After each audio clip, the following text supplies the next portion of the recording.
Okay, cool. All right. Excellent. We are on air. Okay, awesome. Cool, sounds good. So if we are on air, fantastic. Welcome everyone to our first Innovator Hangout. I'm Steve Smith, and I'll sort of be hosting tonight's little get-together and introduce our bunch of Kiwi Innovators from Sydney 19 cohort. So how it's going to work is I'm just going to shoot through a little update. We're going to do a product update each of our Hangouts, and then we are going to go through our list of innovators, and you can meet all the crew, and they'll have a chat about who they are and what they're doing, what their challenge is. And then we've got a very special guest coming up down there, Mr. Sam Gibson from Google New Zealand, so he'll have a chat to us later on and introduce himself. And so what we'll do first of all is I'll just share my screen with everyone, which is always fun. So let me just share my screen, and we will head back to have a chat in a minute.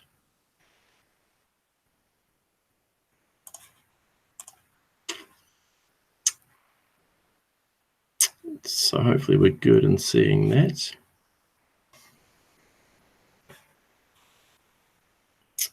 All right, so is everyone okay to see the screen share there?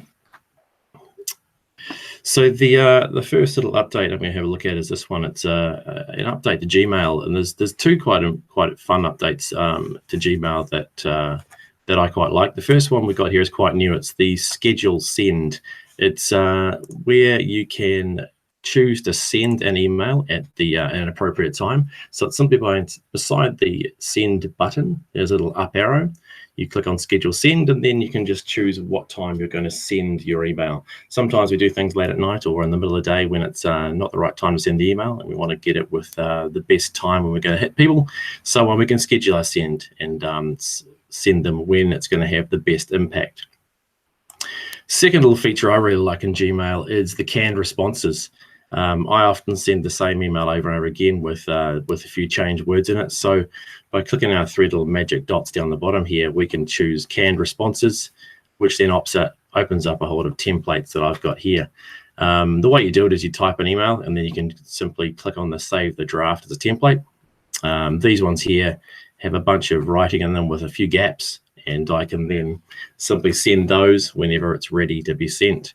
So those are a couple of little updates that we have to Gmail, and hopefully you'll find those fairly useful. So what we'll do is I'm just going to jump out of here, and I'll just stop sharing my screen, and then we can head back and have a look at what we're doing. So I'm just going to cancel that one there. So there we go, it should be back to me now. So as part of the Google Innovator Academy, we had to come up with how might we, or a problem we're trying to solve, or a project we wanted to undertake. So my how might we is all about those students we have at school who are our innovative students, our students that may not necessarily benefit from what's going on at school, or may have interests outside of school. I'm thinking about coders, our tinkerers, our makers. So what we're thinking about here is that how might we empower and incubate our innovative students to be successful in their future. So I'm looking at those kids who are not necessarily going to find the usual way through school. They may be looking for something completely different outside of school.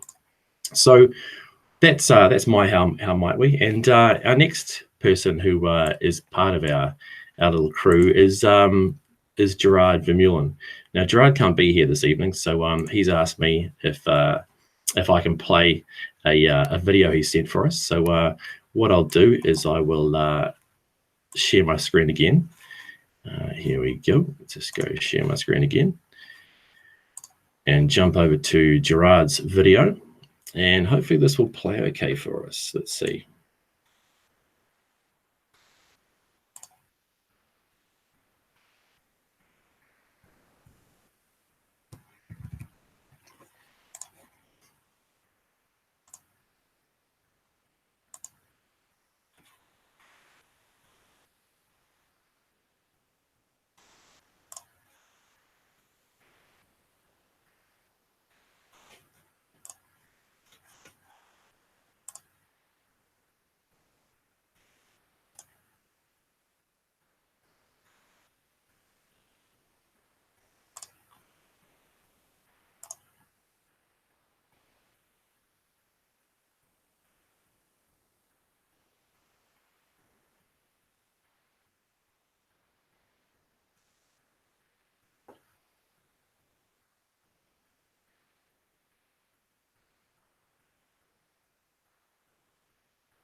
All right, so that was Gerard's message. Now, could everyone hear that? It was the audio, but no, terrible. Okay, so we just watched Gerard talking for a while. Okay, fantastic. So what I'll do is I'll post that in a slideshow we have about today that people can see, and I'll put that in the in a tweet later on, and also on our site, which I'll share via all the mails. We've shared things out with the Google Plus, the Facebook, and of course the Twitter.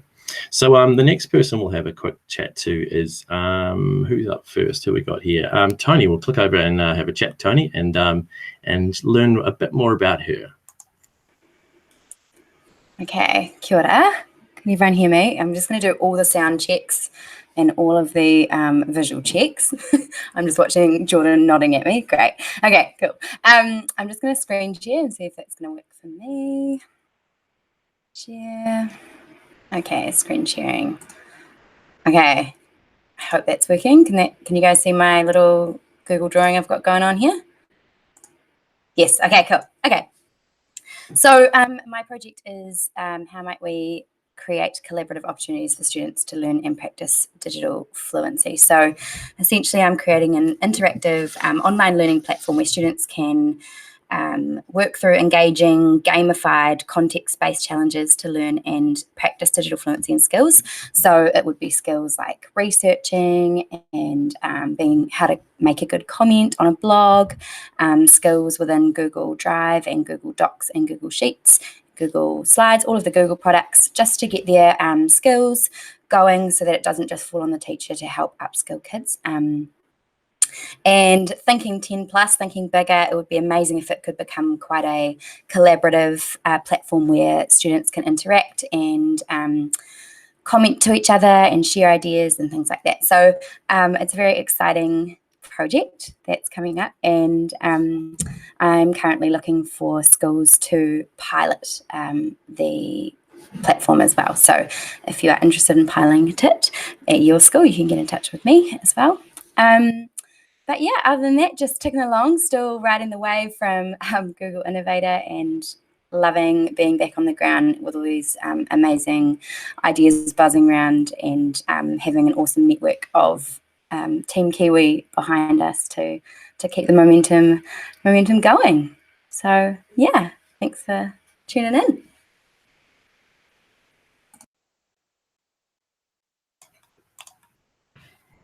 All right. Hey, thanks very much, Tony. That was awesome. Thank you. And we are sort of feeling our way along. So hopefully we'll get a few more people into the chat, because I know a few people have missed the invitation, but I've got a few more popping in. So what we'll do next is we'll jump into Jordan and see how Jordan's going. Come on in, Jordan. Hello. Hey, how we doing? We're good? Yeah? Yeah, we're good. Yeah? Can you see me? Yeah. Oh, cool. Okay. So my Innovator project is it's targeted at junior students, so new entrant to year 3 students, and basically trying to teach them digital skills but without any teacher input, so totally leaving the technology teaching up to students. And so my approach actually is quite different to what I originally thought. I thought I was going to have an idea similar to Tony's, but mine is actually a series of technology-themed picture books that students will use, and they'll have like follow-ups and activities that they can do, sort of like Ruby's coding, but a different take. So yeah, super excited for where that goes. Yeah, it's about all really. Yeah. Cool. Nice and simple. Excellent. All right. Hey, let's see who's coming up next. Rachel, I can see you sitting down there. So how about we hear from Rachel? I'll just get you to switch your camera on and jump on. Hey, Rachel, how you doing? I'm good. How are you guys? Yeah, good. Great to catch up. Okay, so I'm going to try the screen share business too, and let's see if that works. Oh, and you guys can tell me, give me the nod or the non-nod of what we're doing. Whoop, whoop. Yeah, you're good. I'm good? Yeah, you are. Nice one. Okay, team. So on my right is my how might we? So how might we make authentic cultural connections more accessible for all teachers and learners? And primarily my my target are those students who have been born or brought up in a urban Pākehā environment, who have little or no connection to their culture. So I'm still working on the name for my project. I've got a lot of suggestions, but it's either going to be tūwhera, tūhura, or huakina, which all essentially kind of mean to be open or to discover. And basically I've come up with a virtual tour of marae of New Zealand that captures and shares the stories of these places and their people. I have made some really good connections in my community. I've been talking about my project quite a bit. And so just sort of waiting for the next chapter, really. Lots of people are keen and enthusiastic, but I just need to wait for some kaumātua to come ahead, to come forward and say yes, and then I'm good to go. And that's about me. Cool, fantastic. Thank you very much. So we're still waiting for a couple other people to join, and let's see, we're going to jump in. We've got our friend Michael here, who's one of our past innovators, and we're just waiting for him. Michael, how about you introduce yourself and tell us a little bit about yourself as well, as part of the guys who are at the Sydney cohort with us as a coach this time. Yeah, hi there, everyone. Just trying to sort some things out in the background. Yeah, cool. It was amazing, actually, as a coach. I wasn't actually specifically working on any project, but I guess I got a good overview of my whole team's projects, and Jordan's and Laura specifically in this group. I'm going to put a little plug in for anyone who's watching this right now. For the Gig NZ, we're going to be hosting a learner summit. So I guess that's kind of my project, one of my projects I'm working on right now. And that's going to be on August 23rd at Matuanadu School in Kumiu, Auckland. So if you're interested and you want more information, just put a comment in the chat and I'll get back to you. So yeah, that's kind of what I'm up to right now. Cool, excellent. Thank you, Michael. Nice to have you along, and then good to have you working in the background for us as well. Hey, I'll let you go back and do a bit of beavering in the background there, and see if we can jump anyone else in, and we'll shoot over, and we're going to have a chat to Sam Gibson from Google NZ. Sam, some of you may know, is our representative within the education realm from Google in New Zealand, and I'll let him have a chat about who he is. He's a past innovator. He's working really hard for teachers, and he'll have a chat about the things he's doing. So I'll pass you over to Sam. Also, Steve, you can see me and hear me all good? Yeah, mate, can see you. Looking good. Nice shirt. I'll wave to everyone, and then I'll just share my screen. We'll share the screen here first.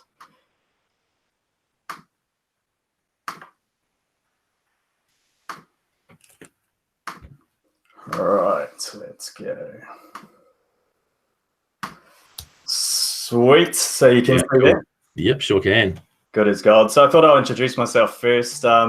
As Steve said, I'm Sam Gibson. I'm lucky enough to be the Google for Education Program Manager for New Zealand. So everything really Google for Education related. Obviously, we're talking to a lot of teachers out there watching on this, and hopefully going back to watch it later as well. So feel free to get in touch if you need anything. I just oversee everything really, from Chromebooks to managing them well, to making sure the adoption is going well. And that's why pretty excited to have been involved at the Sydney Academy and got to meet everyone there. And it was pretty awesome to see all the passionate educators around in New Zealand, and really looking forward to leveraging the skills that everyone brings to the table as well. A lot of people sort of ask me, like, how did you get to your job? I'm fairly privileged, I'd say, to have a role with Google now, but it wasn't that long ago I was teaching as well, and most recently I was teaching at Tarawera High School in Kawerau, and it was only really at that time that I was using Google a lot in the classroom, and I thought, well, I want to get sort of accredited for it. So over Christmas holidays one year, I got the level 1 certified educator badge, and didn't find that too difficult, so then quickly did the level 2 one, and then progressed on to thinking, actually, I wouldn't mind, I was in that e-learning leader role, so I wouldn't mind getting this certified trainer badge. So it didn't take long at all. And then that led on to doing the Certified Innovator course, which, as I'll talk about soon, I was involved in the London cohort in 2017.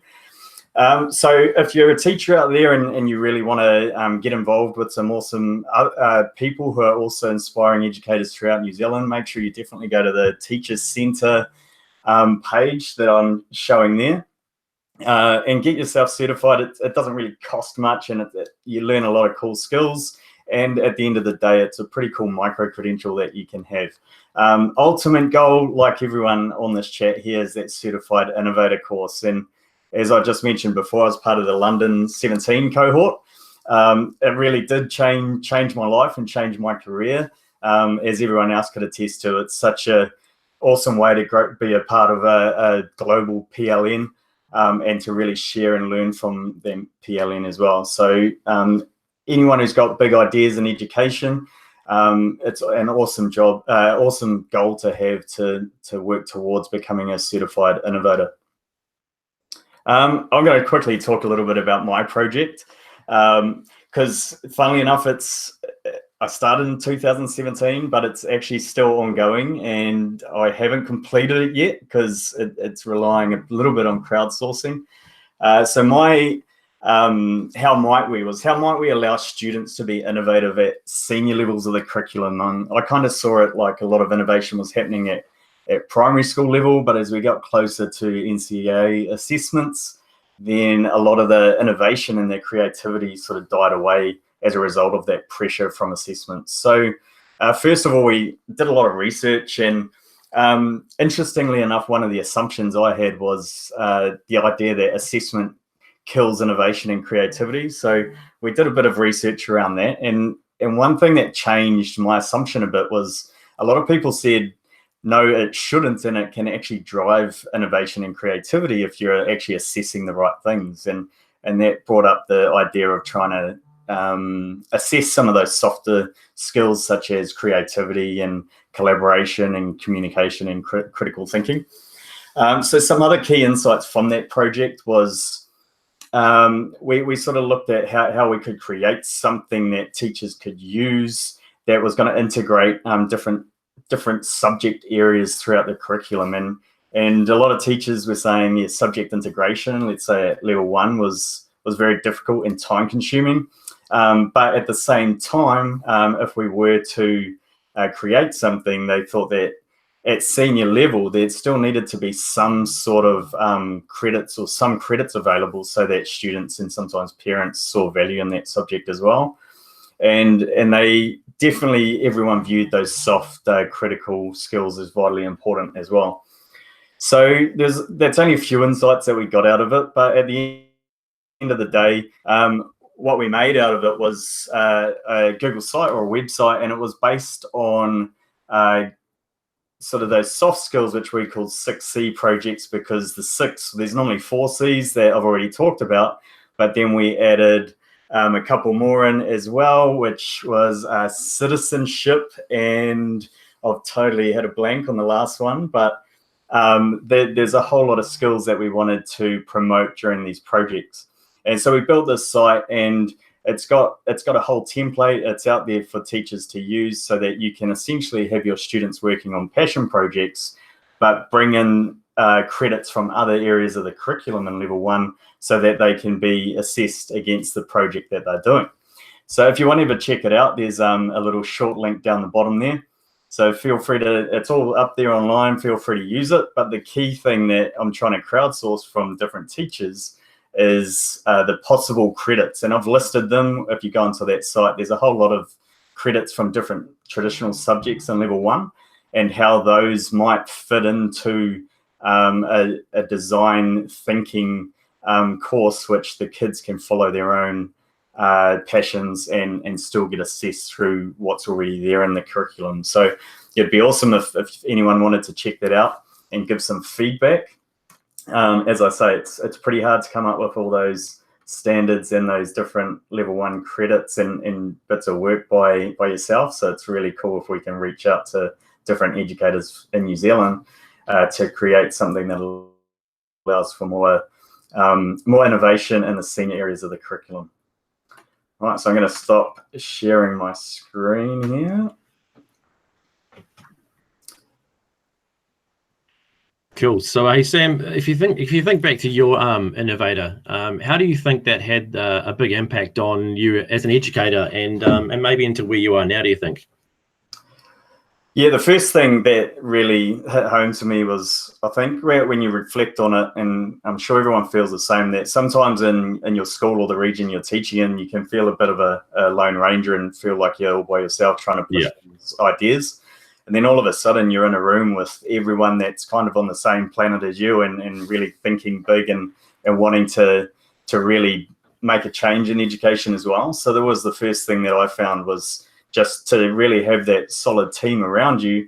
And even now, like you've still got that group in your Hangouts chat that anytime you've got an issue or need to know something, you just reach out, and generally they'll have an answer or some different ideas for you as well.